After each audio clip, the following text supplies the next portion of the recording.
Hello, everyone. My name is Christian Silva. I'm the graduate assistant for the group fitness program at the SRWC at UNLV. And hi, I'm Sarah Rutman. I am the program coordinator for group fitness here at Campus Recreational Services at UNLV. And then today we have a special guest. We have Michelle on with us. Hi, everyone. So my name is Singleton. I am a registered dietitian, and I am also a nutrition and dietetics lecturer in the Department of Kinesiology, Nutrition Sciences here at UNLV. Welcome. Awesome. Well, thank you so much for joining us and carving some time out of your day. I know we have a lot of questions and a lot of people are curious about nutrition, especially right now with New Year's resolutions. Everyone's trying some new, maybe diets, maybe some lifestyle changes. So maybe we can hit on some of those subjects. But can you tell us a little bit about what is nutrition?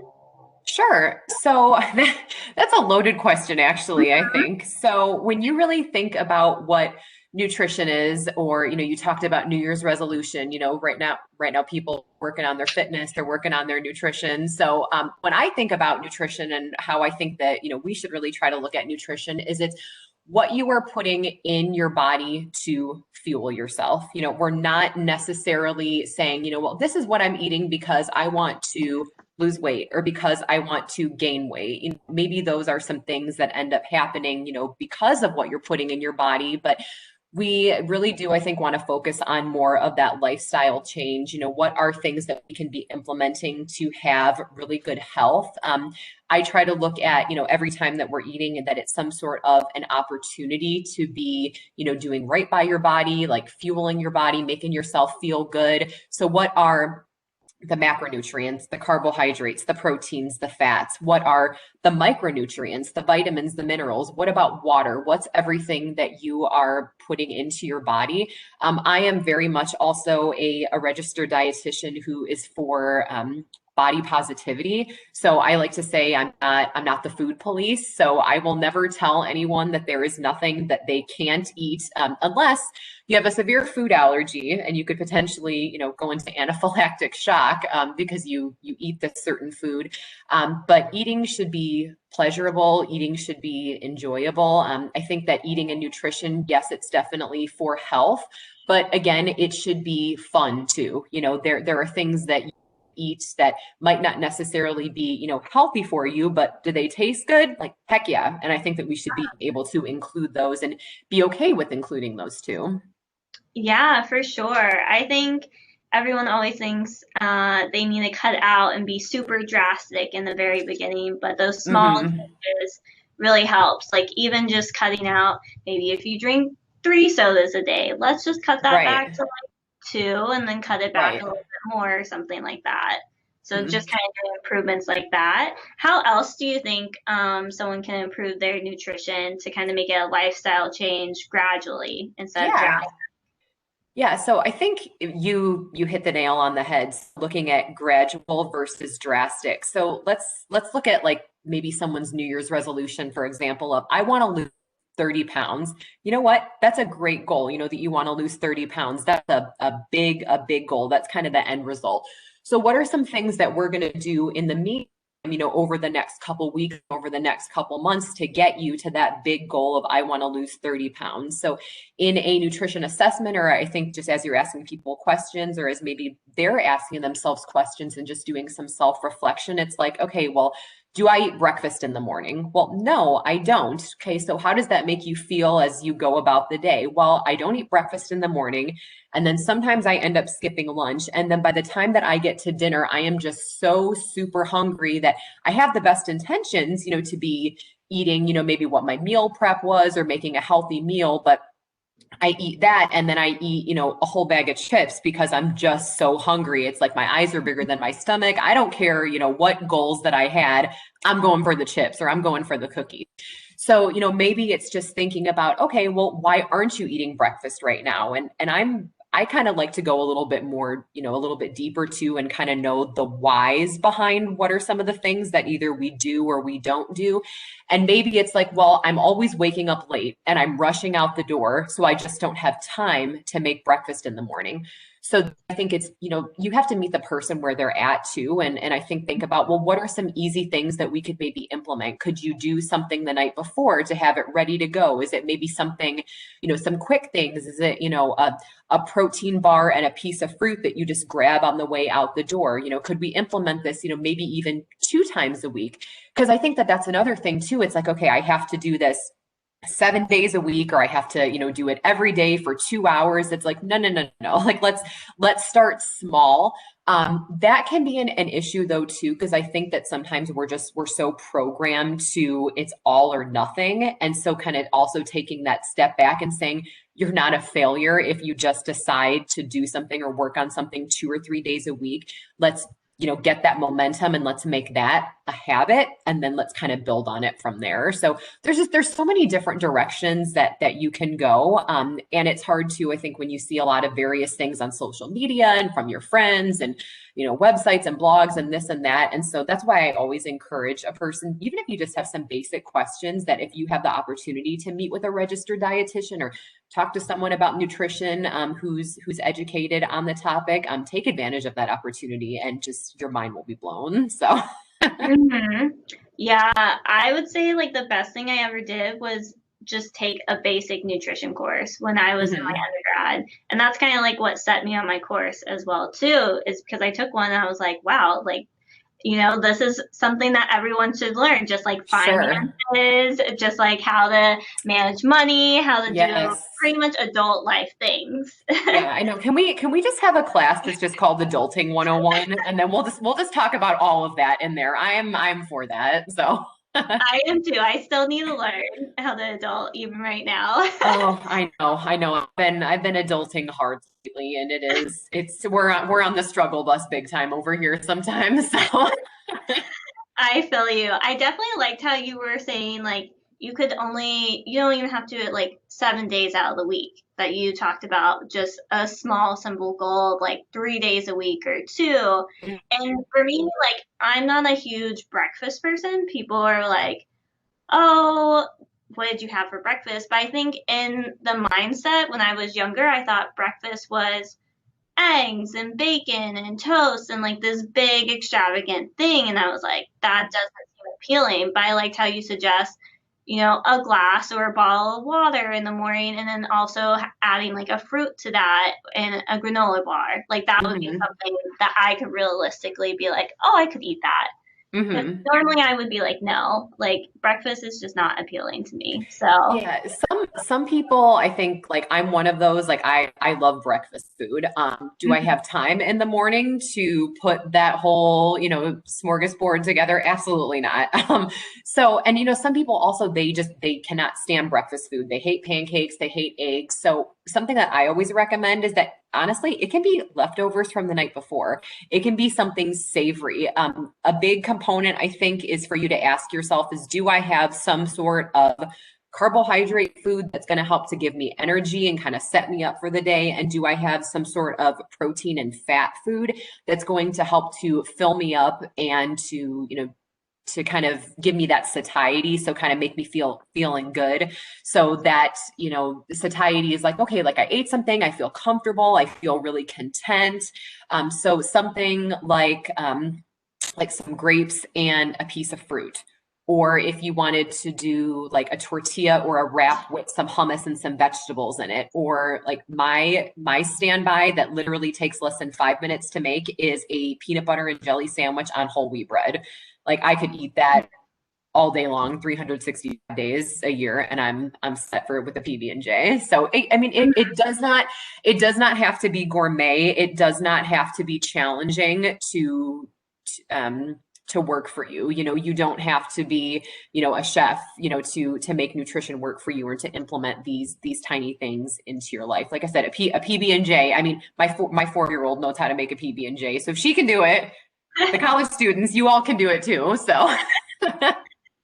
And that's good to know too, because I think we all see like these big like cookbooks or we see like recipes online, and it has like 10, 12 ingredients, and then they say you need fresh ingredients or you need this. So with that piece, can we talk a little bit about like accessibility when it comes to food? Yeah. Just in general, because sometimes those resources aren't accessible to everyone, and not everyone can go buy like fresh food every single day, or they have a budget to stick to. Yeah. So I think that in the age of, you know, Instagram, TikTok, like social media, is that everybody wants to be documenting everything. Everybody wants to show like how beautiful everything is. I mean, and I go on there too, and I look on the websites too.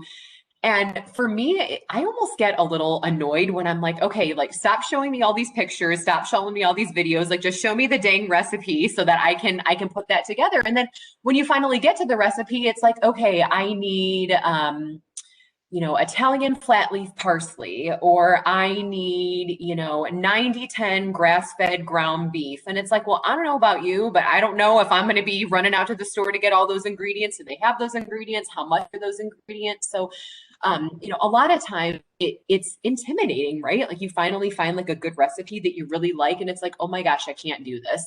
So thinking about, you know, with fruits and vegetables, if they ask for fresh, for example, if you have frozen, if you have canned, those are totally fine. And honestly, depending on what they look like in the grocery store, the fresh might not look so hot. So maybe going with canned or frozen is a better alternative for you. If you have to go with frozen, just know that frozen fruit and frozen vegetables are picked at the peak of their ripeness and freshness. They're flash frozen and then they're put into the bag. So you're getting a really nutritionally sound, good for you product. With the canned stuff, not as nutritionally sound as the frozen. I mean, I'm not going to lie about that, but with the canned, you know, you do have some alternatives too. So with the vegetables, just go with the ones that say no added salt on there, and then you get to control the amount of sodium or salt or seasonings that you put into the product. With the fruit, I say try to get the ones that say that they're packed in water or in their own juice on there, because then you're not going to be getting any additional sugar or any additional corn syrup from a heavy syrup or from a light syrup that they may be packed in.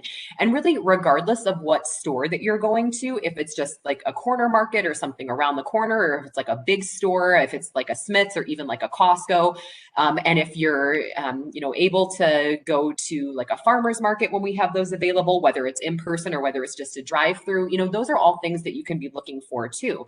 So again, you can get fresh if it's available, but frozen or canned, I mean, that's definitely a way to go too. And that's an easy way to be getting in some more fruits and vegetables too. And I also saw there's like a community garden that we have in Las Vegas as well too, downtown, that you can also do. And UNLV has a community garden. I don't think it's open right now, but probably not. Yeah. Because I was looking for my own plot over there. But, yeah, you could also do that, and you can get like seasonal and help in that way, I think, as well too. So Christian, I know we monopolize everything. Do you have any hard-hitting questions that you think people would want to know about?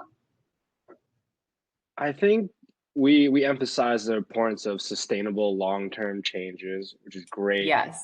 Could you speak a little bit, pretty surface level, about the importance of dieting or making these changes and how it affects your mood?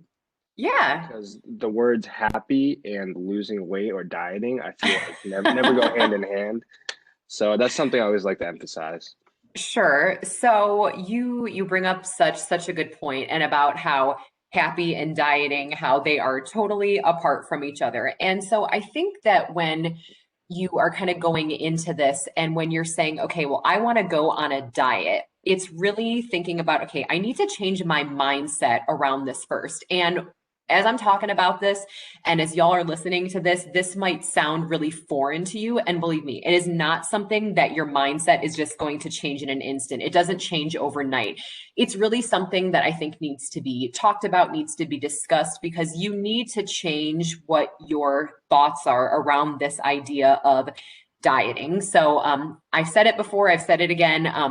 It's very funny to me that the word die is in diet. So DIE is in diet, because sometimes we're following these crazy restrictive diets that they literally make us feel like we want to die. So you had talked about like really, really low energy. So let's talk about maybe some of those diets where we are cutting out whole food groups like carbohydrates, or we're following a very low restrictive diet. Is that it makes you feel like you have really low energy, like you have this cloud hanging over you because you're not getting any energy to supply that glucose for your brain to make you feel like you can run on a treadmill, like you can do a deadlift, like you can actually like sit in a class, whether it's in person or whether it's remote. Is that we need to get, a good amount of all of our macronutrients, our carbs, our protein and fat in order to help give us those energy levels. And again, if you've been reading online about the keto diet, or if you have friends or family members who are telling you like, oh, this diet works for me and it's cutting out all of this, again, know that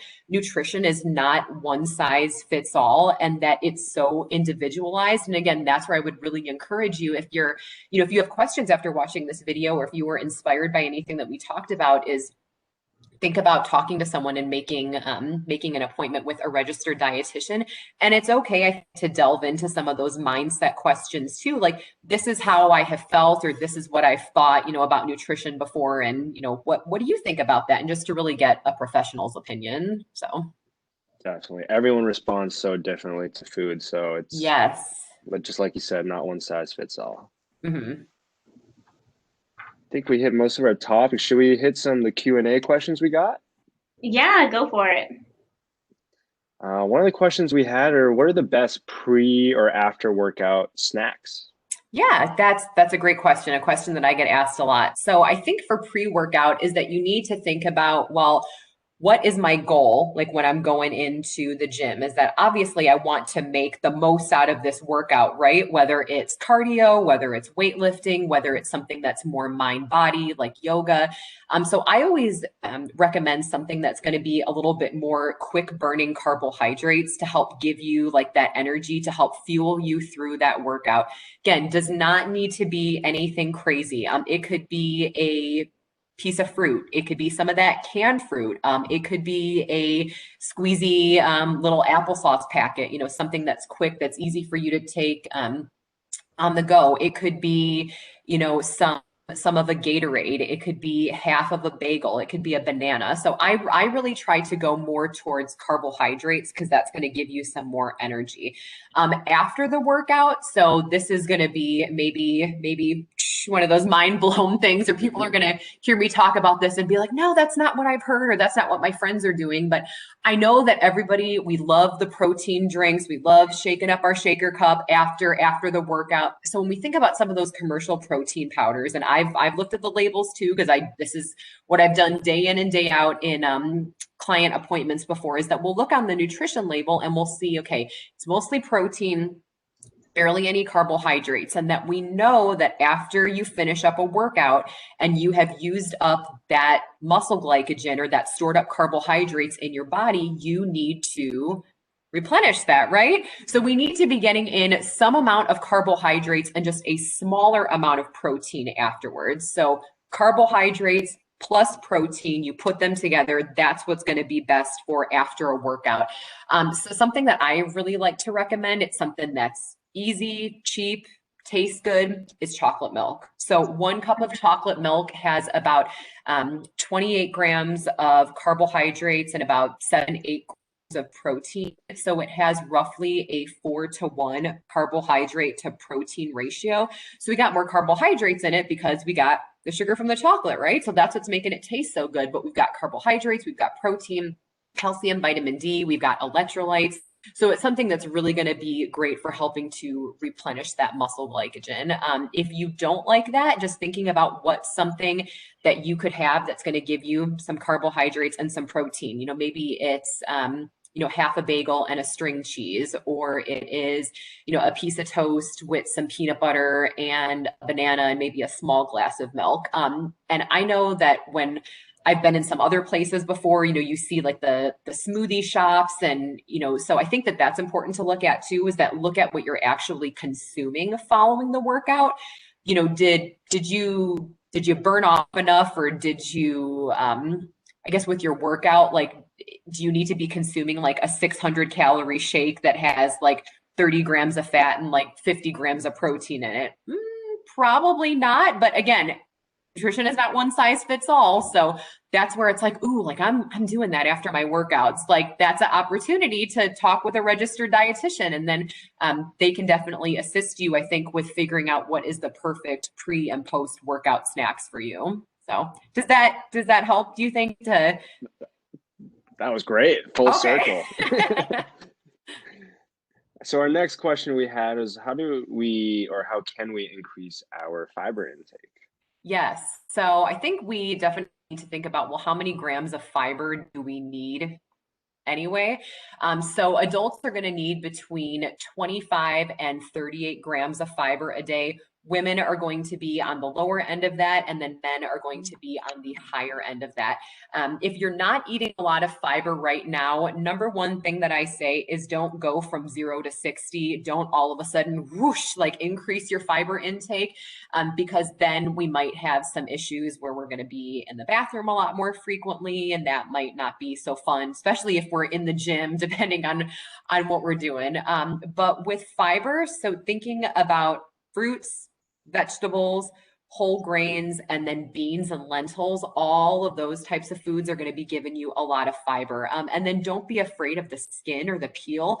So thinking about keeping the peel on the apple or keeping the peel on a potato when you're eating those, because there is a lot of good fiber in there. And so that's just something really simple, especially like with the grains. I know some people are totally against whole grains, whole wheat, or maybe that color change can be kind of like like I don't want to do that. So the key message with the dietary guidelines and with that grain group is to make half your grains whole. So let's say out of all the different grains that you're eating, you've got bread, and you're like, okay, I can switch to whole wheat bread, or maybe that's even something that you're doing right now.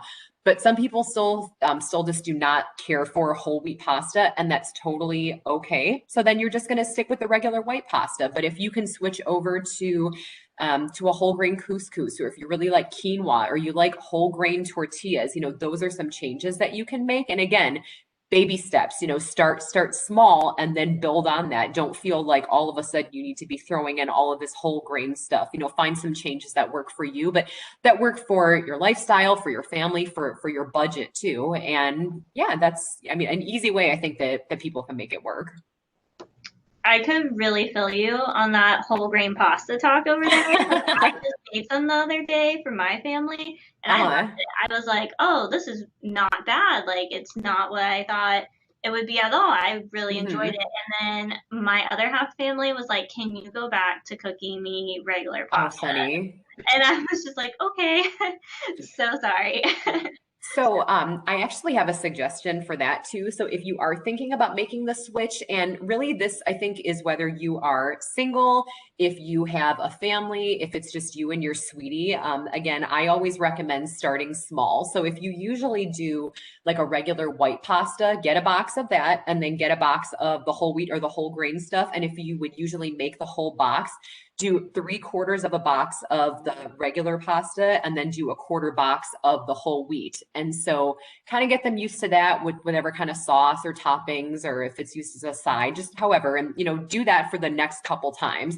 Yeah, it's kind of annoying to try to, figure out, the half and half, or, the equations there, but it really is good, because then it's, again, that slow transition. And then after you've gotten used to that, then do half a box of the white pasta, half a box of the whole wheat, and then get used to that. And then do that a couple times, and then do, a quarter of the white pasta, 3/4 of the whole wheat, and then eventually move all the way over to whole wheat. So that's something that people can definitely try too, and go in with an open mind too. I think that that's so big. Another thing that I have on, like, another thing that I like to say, but I have all these quirky little things that I say in my appointments. So another thing that I like to say is that you have to go in with an open mind when you're trying these new things, when you're making any sort of a change, but especially with making a lifestyle change. You can't go in thinking that, oh my gosh, this is going to be awful, or this is going to taste awful. Because I think if you go in with, again, that mindset, if you go in with that mindset, it's going to be awful. It's going to taste awful. But if you go in with an open mind and, okay, I'm trying this, it's going to be a new experience. Again, kind of behind the why we think what we think, or why we do what we do. If you go in with a healthier mindset, I think that can really change it too. And you're like, wow, like, this really isn't that bad. Like, I like this. So. Yeah, for sure. I think we have time for one more question. Christian, what do you want to ask? What's a question you think the people should know? Where are the sneaky calories? Ooh, that's a good one. So I think that we know, or we think that we know, okay, well, there is a lot of, fat, or there's a lot of calories in, in chips, for example, or maybe some more of the like the processed foods that we might be eating. I tend to actually think that when we look at more like fast foods, and when we think that we might be making a healthier option with choosing some of the salads that are available at the restaurants, is that sometimes we can see that salads have more calories and more fat than some of like the bigger burgers that might be on the menu, because it's not necessarily the vegetables, it's all of the additional toppings and it's the dressings that they are putting onto all of the vegetables. So again, not that those don't taste good, not that we can't have those, but that might be something to just look at. And if you are going to go out to eat, you can always look at the nutrition information ahead of time just to make yourself more of an informed consumer and just see, like, what is the calories or what is the grams of fat when I'm eating this, and just really kind of look at the individual components of that and see where some of those hidden calories might be. But that's one. And then I always find with, like, also, it's kind of a random one, but like the refrigerated biscuit dough, like the flaky croissants, like, oh, I love those so much, but they they can be a little bit higher in fat and calories just because of the type of fat and then the butter that obviously goes into those products too. So There's a lot of butter. Anything that's flaky. yes, Yep. yep, because they've got, well, yeah, because it's the butter that's making it taste so good when you put it in the oven, and then the heat from the oven hits the butter in the product. I say it creates those flavor pockets. That's what makes it taste so yummy. So hmm Awesome. Well, thank you so much for your time today and all your wisdom yes, that you absolutely. were able to give us. I enjoyed, and I know I could talk about this like all day, every day. Oh, I know, me too. Is there anything else you would like to tell them before we end? Any plugs you want to put in there or anything at all? So I will say is that I do know that there is a registered dietitian who works at the Health and Wellness Center. And that is something that is free for students to take advantage of. So if you have been inspired by this conversation, or if you have questions, is to definitely consider looking into that. Take advantage of it while you're a student and while it is free, before you are out in the real world and you have a copay and you got to pay for appointments and all of that stuff. Is that I think that can really help to be a great eye opener, and just get some information. Just take advantage of the resources that you have, and there's a great one right in your own backyard at the Health and Wellness Center. So Awesome. Well, thank you so much. And we loved having you. And if we do thank another you. one, we hope that you'll come back. If Yes. anyone has any questions, they can always message us as well too, which we'll have our information below so they can reach out to us and we can hopefully get those answers for them. But again, thank you so much. Yeah, thank you all. I appreciate Thanks, it. Rochelle. Thank you.